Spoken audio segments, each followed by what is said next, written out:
Quem são os consumidores do futuro? Ou seria melhor dizer, os consumidores do presente? O que eles querem e no que isso afeta os nossos negócios?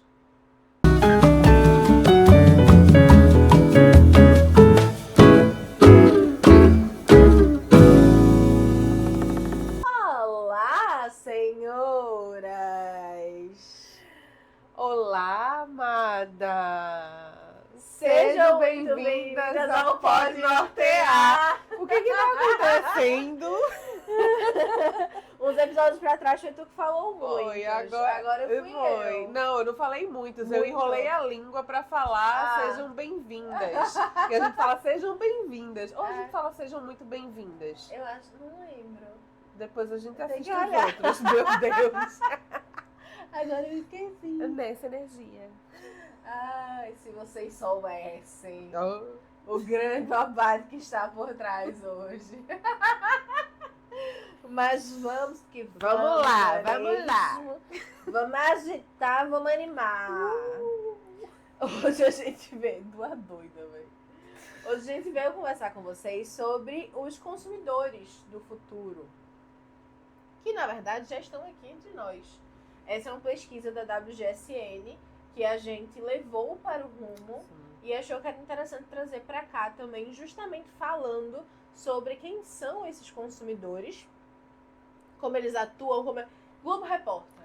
Onde estão, como vivem, aonde moram, o que consomem. Como se relacionam? Hoje, não pode nortear. A abertura deveria ter sido essa, poxa. Vamos fazer de novo.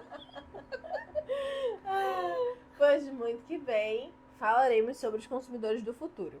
E a primeira coisa que a gente pode trazer aqui é que são 4 perfis de consumidores, né? Isso. Aqui eu tenho a minha colinha, pois não contem com a minha memória para nada. Opa.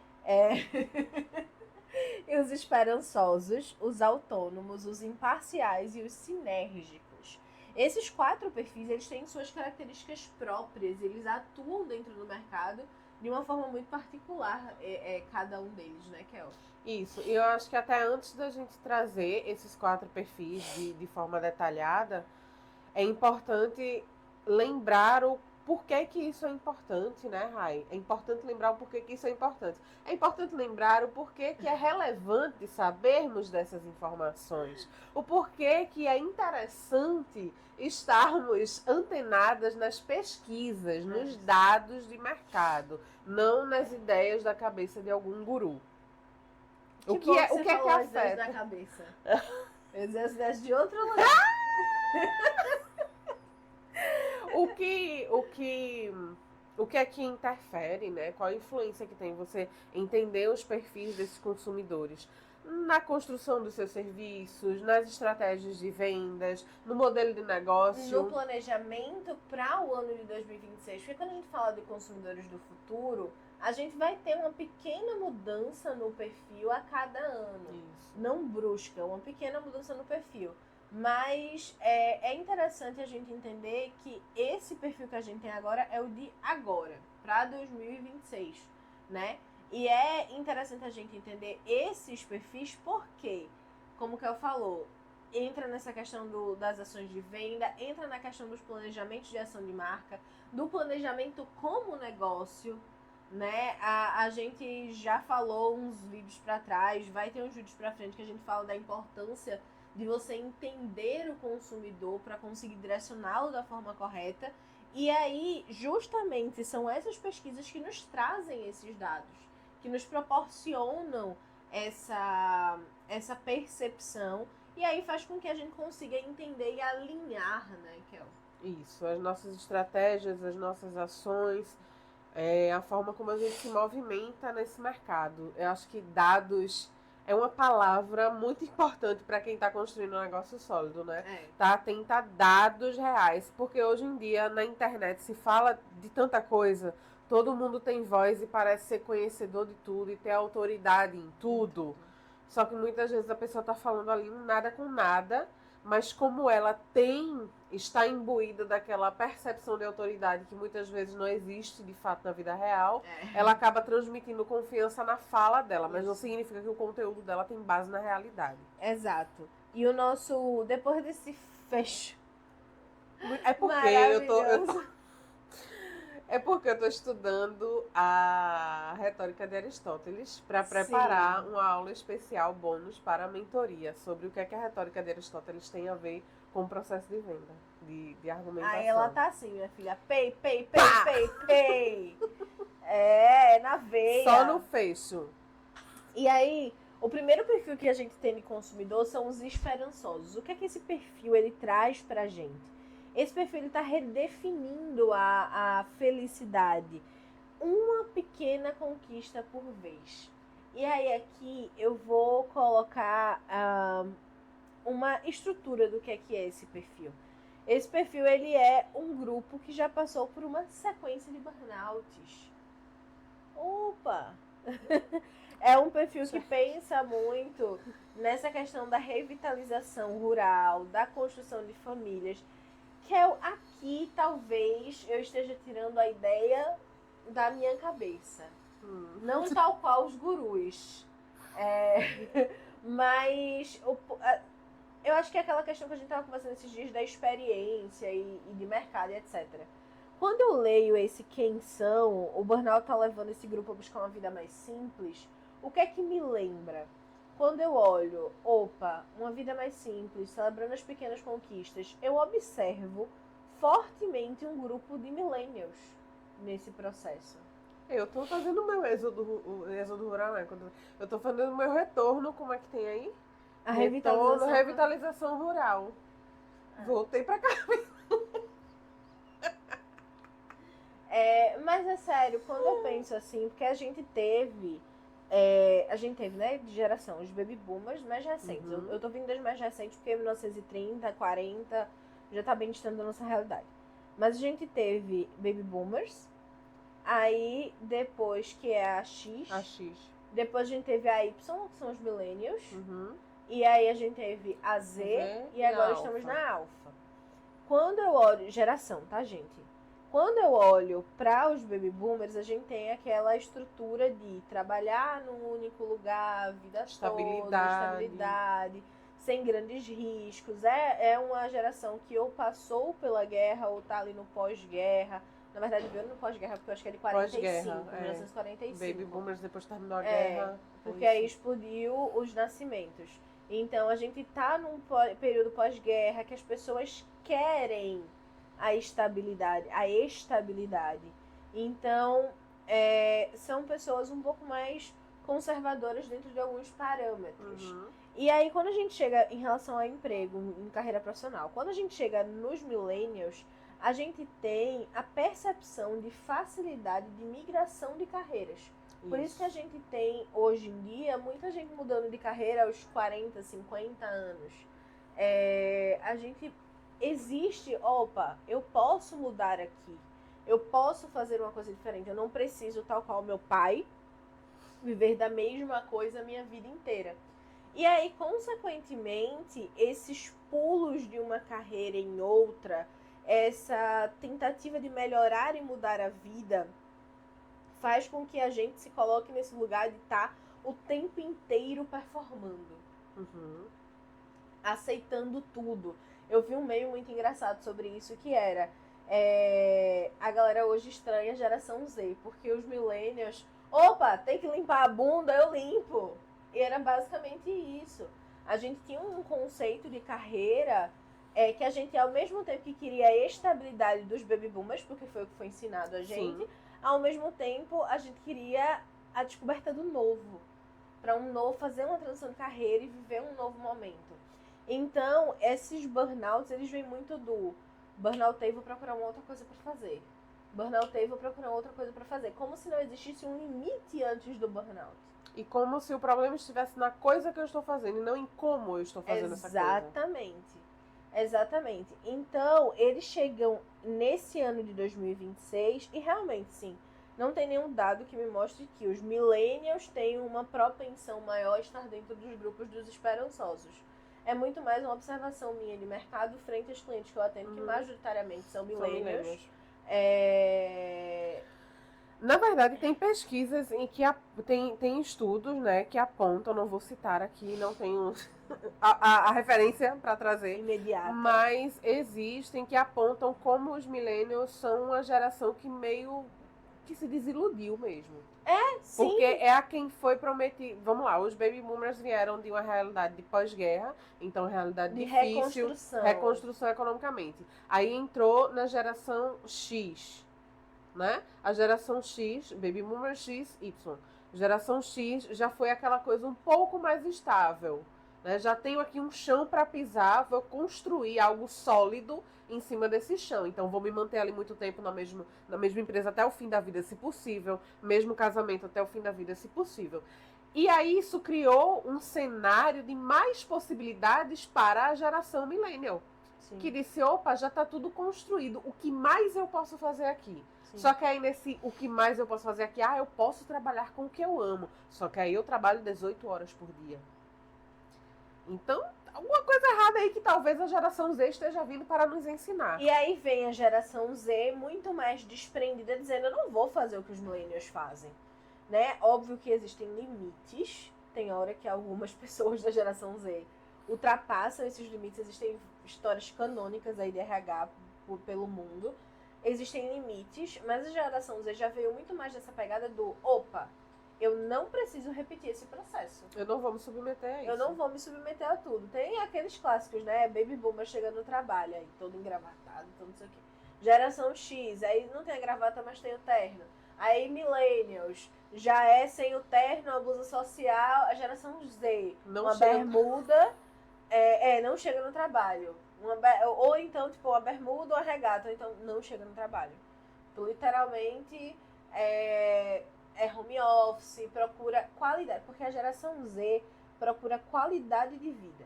Porque foi prometido aos millennials essa qualidade de vida, mas que não foi entregue, porque eu acho que hoje a gente tem a consciência de que precisa dessa qualidade de vida. Os nossos pais não tinham exatamente. Uhum. E aí por isso que não foi prometido, mas não foi entregue. Prometeu tudo, não entregou nada. A coisa da saúde mental.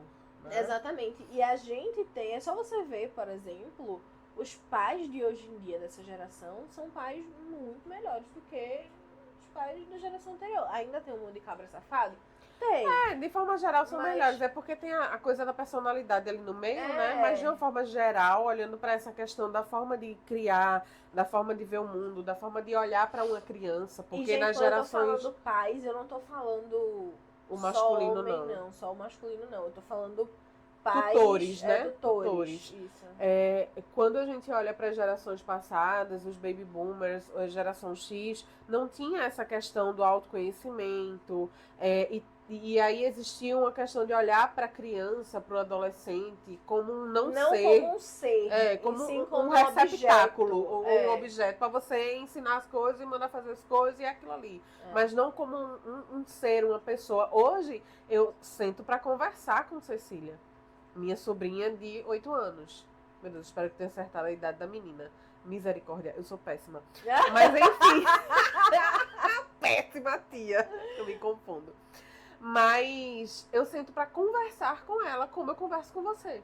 Sim. Ontem, por exemplo, antes de começar a live, aí eu sentei com ela na cama e aí perguntei, e aí, titia, como é que foi hoje na escola? O que é que tu fez? E ela começou a me contar que na escola dela tem 3 Sofias, e Sofia não sei de quê, Sofia não sei de quê, Sofia não sei de quê. E aí que eu fiz isso. E as matérias que eu mais gosto são matemática, robótica, artes e inglês. Não gosto muito de gramática. Aí eu fui me maquiar, ela pegou meu iluminador, ela olha que isso aqui passa assim, passa assim. E assim, eu fico conversando com ela.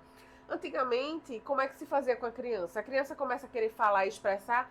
Cala a boca, menina, e tu sabe nada, e que não sei o quê. Então tem isso que muda também, né? Tinha um certo grau de humilhação, né? Mas, e aí, os millennials, eles estão nessa fase que eu enxergo, nessa fase dos esperançosos de, opa, já me lasquei muito na vida, e agora eu preciso ressignificar e rever essa forma de viver. E aí vem nessa coisa do pequenas conquistas uma por vez, né? De, eita, pra mim a minha melhor conquista foi ter comprado minha mesa de jantar, sabe? Recentemente. Ter pintado as paredes da minha casa. Veja, não é grande coisa. É aquela questão de, caramba, eu fiquei exausta de tanto focar naquele objetivo que eu idealizei. Deixa eu parar aqui e começar a aprender a aproveitar a jornada. Essa coisa das pequenas conquistas é o aproveitar a jornada. Enquanto eu não chego lá, não é que eu desisti. Mas enquanto eu não chego lá, eu também vou aproveitar aqui, porque isso vai me trazer a leveza que eu tô precisando. Eu vejo, Rai, não sei se vai fazer sentido pra tu, mas quando eu visualizo as gerações, se a gente visualizar, por exemplo, uma coisa meio, sei lá, degradê, é como se o milênio ele fosse uma transição entre essas gerações anteriores. A gente tá ali na transição, a gente que eu sou milênio, você também. Não conto pra ninguém, não. Você também, e nós somos milênios, então a gente tá aqui nesse meinho da transição. E da gente pra lá vão ter muitas outras evoluções, estão tendo já, nessa visão de como trabalhar, de como formar família, da crononormatividade, os marcos da vida que é quebrado. Contextualizando, eu acho que pode ser interessante trazer isso aqui, porque faz a gente entender o consumidor, mesmo não sendo dentro dos perfis aqui, mas existem os millennials e existe a geração Z. A geração Z, ela começa exatamente em 97, que foi o ano que eu nasci. Eu nasci em abril de 97. E aí a geração Z, ela começa exatamente nesse ano. O porquê que eu falou de, vamos fingir que você...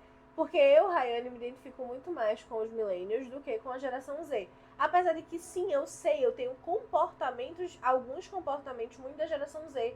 Uma coisa que eu falo sempre, essa coisa de ter um raciocínio um pouco mais rápido, ou conseguir fazer mais de uma coisa ao mesmo tempo. Eu não consigo fazer mais de duas coisas ao mesmo tempo, mas eu consigo fazer duas coisas ao mesmo tempo aceitavelmente bem. De pegar, de estar sempre antenado em algumas informações, são comportamentos da geração Z. Tem um estudo que saiu, acho que ano passado, não sei se foi em 2023 ou se foi em 2024, mas eu acho que foi início de 2024, que é de uma antropóloga justamente falando, e socióloga justamente falando, fazendo um estudo e observando as faixas de transição. Que é esse período 97 é considerado, é o primeiro ano da geração Z. E aí é considerado uma faixa de transição. Mas ela coloca de 97 a 2000. Então esses 3 anos iniciais como sendo um momento em que quem nasceu nesse período se identifica com os dois grupos. E aí criou-se uma terceira geração desculpa, que são os zillennials. Um minuto. Bebam água, se hidratem. Vamos todas juntas. Vamos todas juntas. Vou até pegar a minha aqui agora.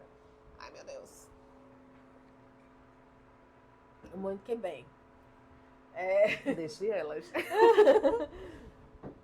E aí, existem os zillennials, que são justamente esse intermédio ali de 97 a 2000, que são considerados aquelas pessoas que, poxa, mas eu me identifico com a geração, com os millennials, geração Y, mas eu também me identifico com a geração Z. Então, é essa transição. E é interessante a gente saber isso, porque esse é um grupo comportamental que você pode falar de mais de uma forma. Como ele está nos dois lugares, você pode ter várias formas de abraçar ele e conversar com ele. A mesma coisa se repete agora, da geração Z para a geração Alpha. Eu acho que a geração Alpha começou em 2024. 24, 25 e 26 é considerado um período de transição. Então pode ser essa junção de eu sou Z, mas eu sou A. Mas eu sou alfa. Mas eu, Rayane, acho que essa transição é muito menos sutil do que da Y para Z. Sim. Por causa da aceleração tecnológica. Sim. Tem uma quebra muito mais marcada entre uma geração e outra, porque as coisas estão mudando muito mais rápido. Exatamente. E aí, o que é que esses esperançosos eles precisam? Eles precisam de produtos e serviços e experiências que melhorem o seu humor. Eles precisam de soluções que facilitem o dia a dia de forma mais simples, mais significativa. Então a gente vai falar muito sobre bem-estar. Eles movimentam muito a economia do bem-estar. Cara, eu ia falar uma coisa importante. Lembrei. A palavra do ano de 2026 é alegria. Uhum. E esses esperançosos são os principais portadores dessa alegria, né? E que buscam essa alegria, buscam né? essa alegria. Eles precisam de marcas que criem pensando em cada etapa da vida, mas não na idade cronológica. Uhum. Que foi isso que Kel falou da quebra da crononormatividade. E eles precisam de iniciativas que alimentem o cuidado, as comunidades, a felicidade, a alegria, e de forma concreta e factível. Certo? Então, quando você for construir algo dentro da sua estrela de produtos ou dentro do seu planejamento, tente entender. A gente já falou várias vezes aqui sobre a importância de saber quem é o seu público de fato. Será que seu público não é um esperançoso? E como é que você comemora essas pequenas alegrias? Como é que você pode trazer isso para ele? Pequenas alegrias da vida adulta, já dizia Emicida. Pequenas alegrias da vida adulta. Seja uma referência dentro dessa área do cuidado, mas não necessariamente, quando eu falo do cuidado, referência na área do cuidado, de uma referência de saúde ou bem-estar, mas mesmo que a sua coisa seja trabalhar com ferro, você pensar no cuidado com o consumidor. Né? Eu não sei se esse episódio já saiu ou vai sair, que é sobre um vendedor, e aí ele percebe essa questão do cuidado, que ela falou muito sobre esse cuidado que ele tem. Então vale a pena pensar nisso. Esteja presente em ambientes fora das áreas urbanas, como a gente está tendo essa revitalização do rural, é interessante estar presente para poder se fazer presente para o consumidor e facilite a criação de terceiros espaços. O que é que são terceiros espaços? A gente normalmente tem a nossa casa, o nosso trabalho, exceto quem trabalha em casa, como eu, como Kel, que é um lugar só. E o terceiro espaço seria aquele lugar que você vai, não necessariamente para descansar, mas para sair do ambiente comum. Isso. Quem se coloca muito como terceiro espaço é o Starbucks, que a gente não tem aqui em Recife, mas que tem em alguns lugares, acho que São Paulo tem. Uhum. Eles se colocam muito como um terceiro lugar. E aí aqui a gente fecha essa estrutura dos esperançosos, do consumidor esperançoso, e entra na estrutura do consumidor autônomo. Até então, tu acha que tem alguma coisa para falar, Kel? Na verdade, eu ia comentar o seguinte, as mulheres, isso aí é uma percepção da realidade minha e das minhas mentoradas, mulheres 40 mais e 50 mais, elas estão ali na geração X, né? Porque você falando, eu fui lembrando, tem mentorada minha que o público dela, majoritariamente, são essas mulheres. E são mulheres que hoje, 2025, estão numa fase de já construir uma carreira brilhante, muitas vezes na área corporativa, tem um cargo de diretoria, tem um cargo de confiança, e decidir fazer uma transição de carreira. Eu quero mudar, eu quero empreender com outra coisa. Eu sou, sei lá, chefe financeira, diretora financeira, mas eu quero sair desse emprego CLT e dessa jornada e eu quero abrir um estúdio de cerâmica. Eu quero empreender com isso, eu quero ganhar a vida e viver o meu propósito com isso. Então, acho que elas se encaixam também, de certa forma, nesse público esperançoso, né? É engraçado porque eu conversei com o Guilherme sobre isso e eu já conversei sobre você também. Se um dia deixar de empreender com o que eu empreendo, eu vou empreender com bordado. Então, essa era uma coisa que Baby Boomers, geração X, não tinha tanto na época. Tem mais hoje em dia, né? Total sentido, eu acho que elas se encaixam sim, Kel. Uhum. Acho que elas ficam ali. Porque, de novo, eu acho que até essa questão da geração, ela vai passar a ser muito fluida. Por causa da quebra da crononormatividade. Ela vai ficar confusa em certos momentos, né? A gente classifica a geração a cada 20 anos, mas eu acho que já tá diminuindo, isso já tá diminuindo, isso vai diminuir muito mais e vai ter uma hora que vai ter que deixar de existir, talvez. É como se o marcador fosse se diluindo, né? Exatamente. E aí a gente tem os autônomos, vivendo sob suas próprias regras sem se submeter a expectativas externas. Eu tava dando uma mentoria sobre isso e comentando sobre isso. Eu disse aqui, galera, são os rebeldes. São as pessoas, são os millennials que quebraram muito a cara, que não foram pro grupo dos esperançosos. Foram pro grupo Vou me rebelar. Vou quebrar tudo. tudo! Pega fogo! Pegou a referência, né? Essa galera é quem já passou, já superou muita coisa e agora quer trilhar o seu próprio caminho, fazer as suas próprias regras, viver a sua própria vida, sem necessariamente uma interferência direta da sociedade. Ai, mas porque socialmente foda-se. Bem isso. Literalmente a geração o consumidor, o perfil consumidor, foda-se. Eu faço o que eu quiser, do jeito que eu quiser, quando eu termos. quiser. Exatamente, nos meus termos. Então, o que é que esses consumidores eles precisam? De espaço para se expressar sem ser julgado, sem se sentir julgado. Então a gente vai notar aqui um crescimento de comunidades nesse sentido. Comunidades foi uma coisa que a gente já falou aqui. E que a gente falou o quê? Você ter lugar de fala dentro da comunidade. Dentro da comunidade. Você ser acolhido na sua personalidade autêntica, na sua forma de se expressar, e você ter ali o seu lugar e ser ouvido. Exatamente. E aí esses consumidores, eles querem isso, eles querem ser ouvidos. Ao mesmo tempo que eles querem flexibilidade e autonomia nas experiências de compra. Olha só. Eles não querem o vendedor em cima do que você quer, como é que eu posso ajudar? Eu quero dar... Vem galera! Não. Vem cá! Vem pra aqui! Vem comprar comigo! Ou quando a pessoa diz, espera que eu vou dar uma olhada. Não, mas olha aqui, tem o que você precisa.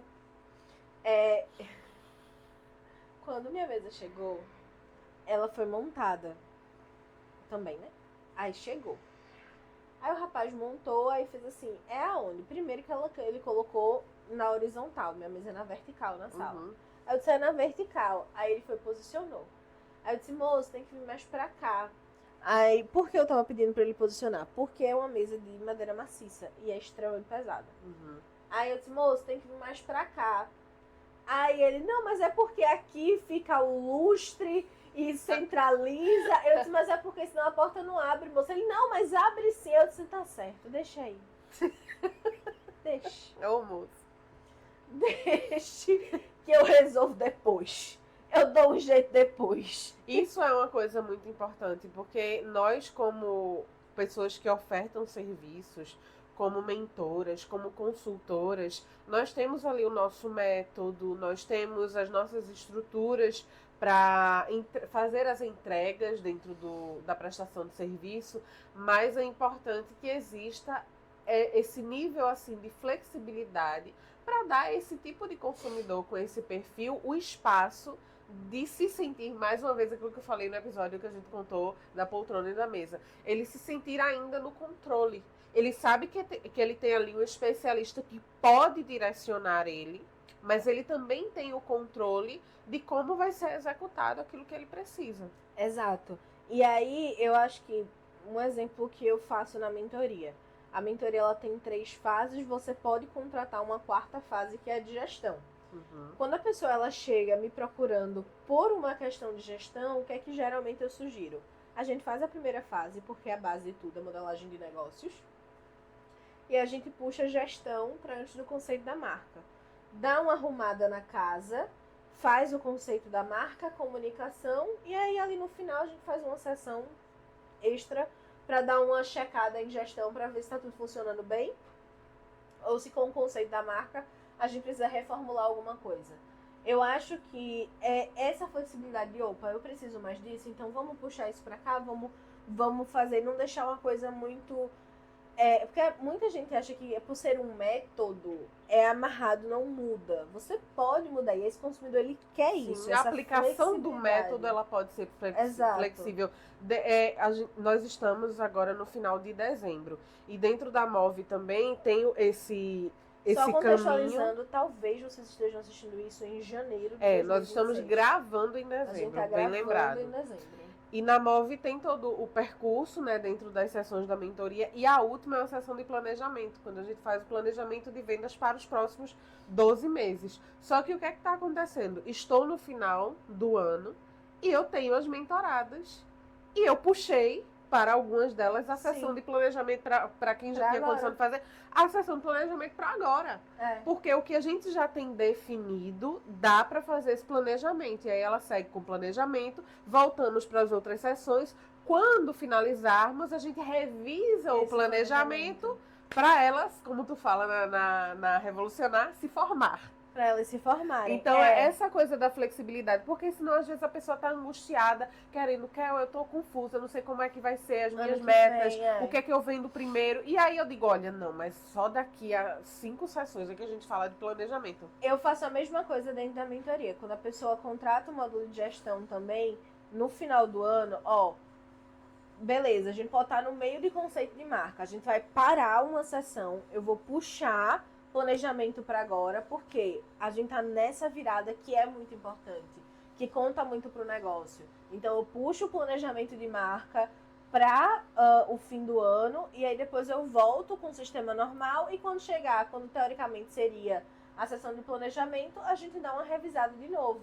Porque senão eu vou atrasar elas nesse aspecto em 2 meses. E não você, vale a pena. não só no final do ano, Rai, mas eu lembro que pra mim você fez isso algumas vezes, porque é aquilo que a gente fala, a vida está acontecendo. Sim. E aí você observa muito bem, acompanha muito bem suas mentoradas, e acho que umas 2 vezes, no mínimo, você chegou pra mim, Kel, você tá nesse momento que precisa fazer isso, vamos fazer o seguinte, já vamos abordar a sessão de comunicação, porque você vê que a pessoa está ansiosa com aquilo, e aí você consegue flexibilizar isso dentro da entrega do teu serviço. E isso acho é maravilhoso. Entra uma outra coisa, por exemplo, consultoria. Na consultoria... Tá, azulzinho, Tá. Estávamos preocupados com o microfone. Aqui as técnicas somos nós mesmas. É verdade. Na consultoria, eu tenho algumas consultorias para entregar agora, no fim do ano, na verdade até dia 12 de dezembro, porque a gente tá gravando um pouquinho antes disso. Eu tenho algumas consultorias para entregar, e aí teve uma consultorada que ela tava com questões de saúde e disse, olha, como mentora, porque eu também já fui mentora dela, eu aconselharia você deixar para janeiro. Mas, se você quiser, a gente faz dia 11. Não, Rai, eu acho que eu quero fazer dia 11 mesmo. Beleza, eu dei a opção para ela. Essa flexibilidade de, olha, a gente pode botar mais para frente, você tem algumas questões pessoais que precisam de atenção e etc. Se você quiser, a gente vai. Se você quiser manter, a gente mantém. Isso, é uma flexibilização e aí você coloca a decisão pra ela. Exatamente. Porque você sabe que ali ela consegue, se ela decidir fazer agora, vai funcionar. Ela O ideal sabe seria dela. depois, mas aí você coloca a decisão na mão dela. Então, pra esse tipo de consumidor, isso é muito importante. Que ele se sente, que ele tem autonomia ali, né? De decidir. Exatamente. O terceiro ponto dele é apoio de comunidades ou marcas que respeitam suas escolhas e fortalecem sua independência. E aí, quais são as estratégias de marca e de vendas que você pode fazer? Incentivar a cocriação e a participação do consumidor. Então, tá desenvolvendo um serviço novo? Opa, abre uma caixinha no Instagram, pergunta a ex-clientes, cria essa estrutura. Transparência radical em processos e comunicação.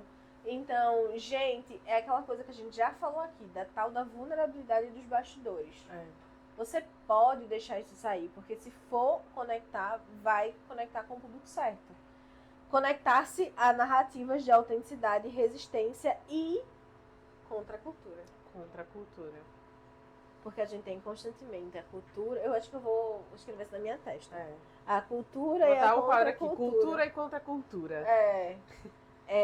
E aí esses autônomos, eles estão nesse caminho. Em seguida, a gente tem os imparciais. Os imparciais. Né, Deixa eu pegar aqui, vai tomar mais um pouquinho de água, minha linda. Eu fui aqui, que a sua gargantinha já tá dando um sinal aqui. A gente, quando tem intimidade, já conhece, não é não? Porque a gente já falou hoje, pelo amor de Deus. E aí temos os imparciais, que são esse perfil de consumidor que foca em fatos e não em ficção, e transparência e não encenação. Para mim esse é o preferido. O meu preferido de falar. Porque eu tenho muita coisa para falar. E esse perfil, o que ele busca está muito relacionado a essa mudança de momento que nós temos nesse nosso mercado digital, né, Rai?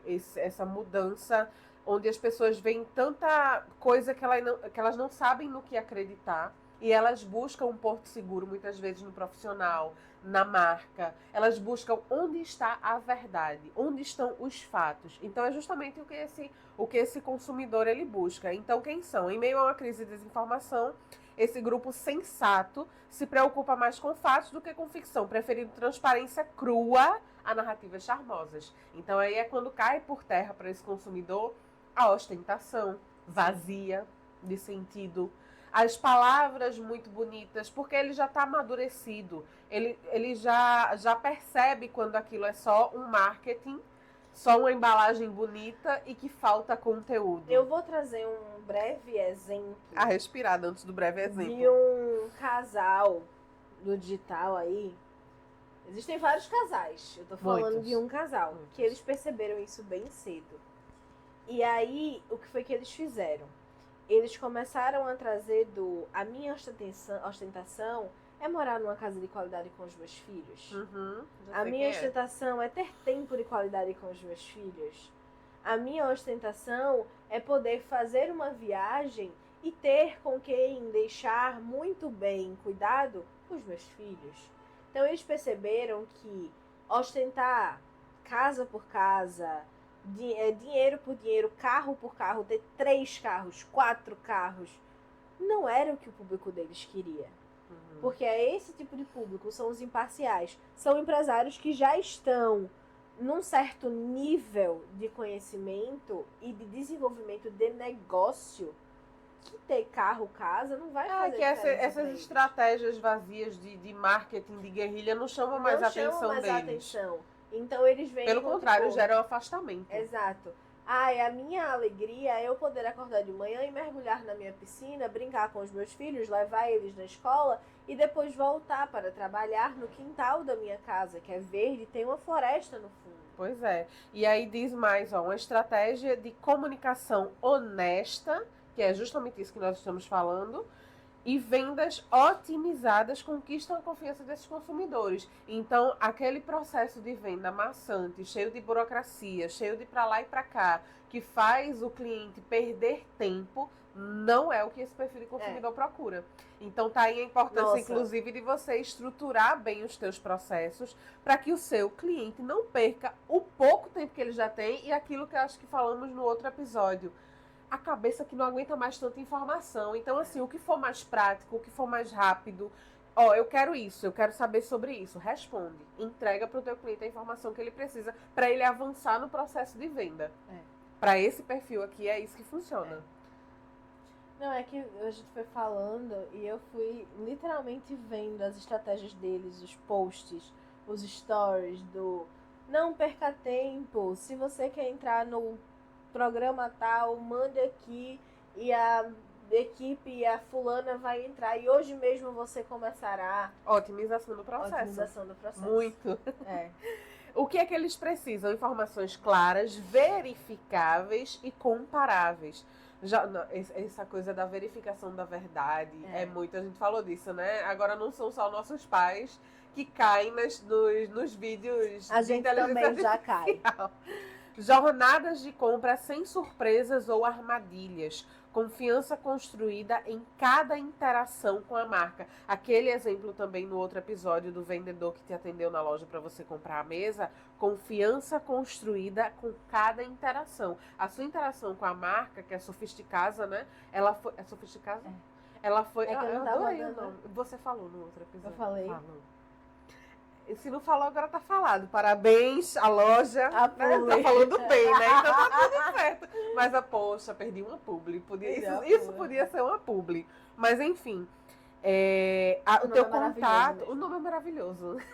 O teu contato com a marca, primeiro, foi através dele. Então, veja a responsabilidade de você ter um profissional treinado que consegue, em cada contato, construir essa confiança diante desse perfil de cliente que busca essa confiança, essa segurança. E aí, estratégias de marcas e vendas para ele. Comunicação direta e objetiva, sem exagero, sem apelação, sem sensacionalismo. Uso de dados, reviews, provas sociais robustas, experiência de compra simplificada com clareza de preços, políticas e de atendimento. Fundamental. E aí vem os sinérgicos. Ai. Eu gosto também. Vem os sinérgicos. Quem são eles? Movidos pela curiosidade, esse grupo tem a missão de criar um mundo melhor para todos, tanto online quanto offline. Tu acredita que assim como eu vejo os millennials e geração Y lá nos esperançosos, eu vejo a geração Z nos sinérgicos? Sim. Porque eu vejo muito aqui nessa questão de fazer o equilíbrio. Sim. Entre o on e o off. A gente não precisa eliminar a tecnologia e nem eliminar... Talvez, na verdade, quem vai se encaixar aí muito sejam os alfas. É porque eles são muito novinhos ainda.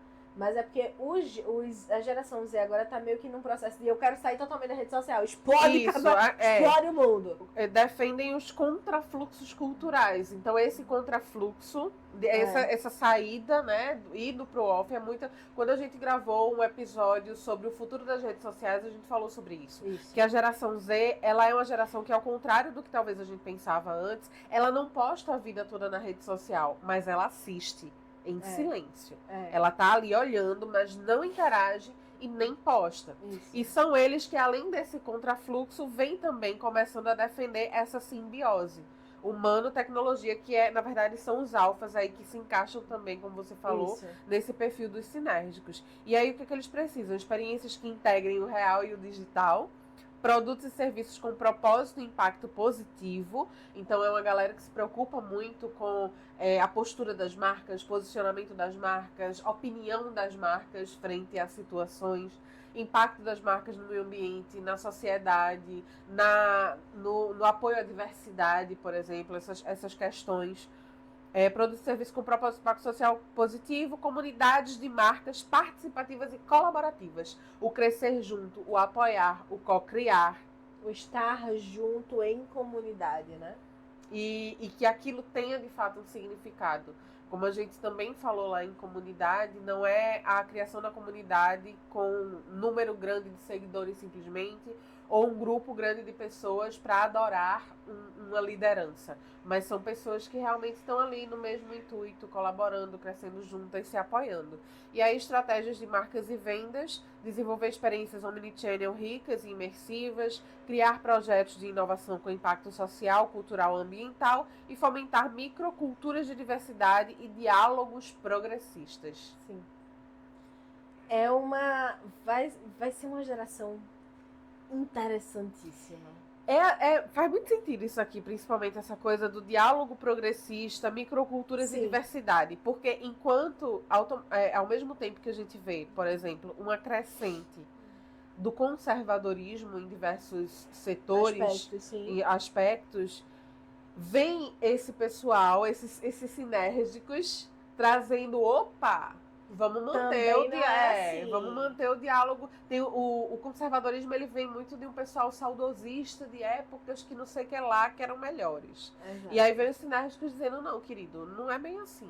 Vamos manter aqui o diálogo progressista, vamos manter as pautas de diversidade, vamos encontrar um equilíbrio nisso aí. Vamos encontrar o equilíbrio. É por isso que eu digo que eu acho que a geração Z e a geração Alpha, elas vão ser, assim, muito necessárias para isso. A gente tá vivendo mundos extremistas, um mundo extremista.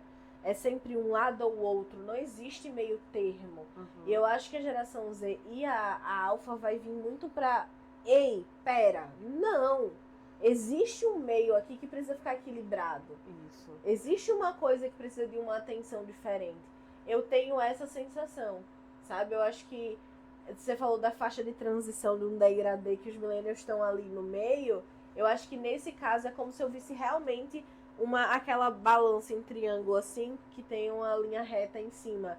E aí de um lado tem o outro e tá sempre tentando pesar para um lado, e os alfas, geração Z e alfa, vai parar ali no meio e dizer, não, existe um equilíbrio aqui. Vamos trazer um pouco mais dessa estabilidade, até emocional também, no meio de um mundo que tá mudando o tempo todo, que a tecnologia tá cada vez mais acelerada, caótico.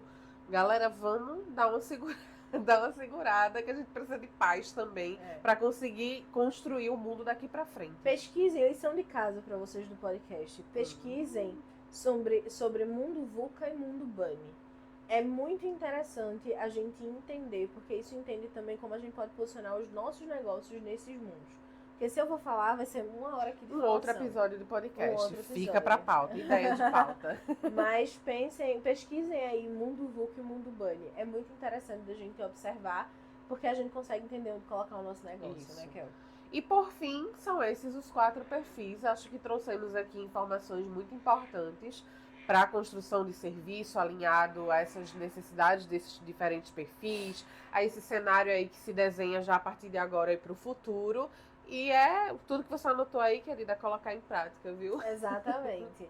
Não esqueçam de seguir a gente no Pode Nortear, Kerlane Real, Rayane Ste com Y2Ns STE e Sou Luzir. A gente vai estar sempre por lá interagindo com vocês.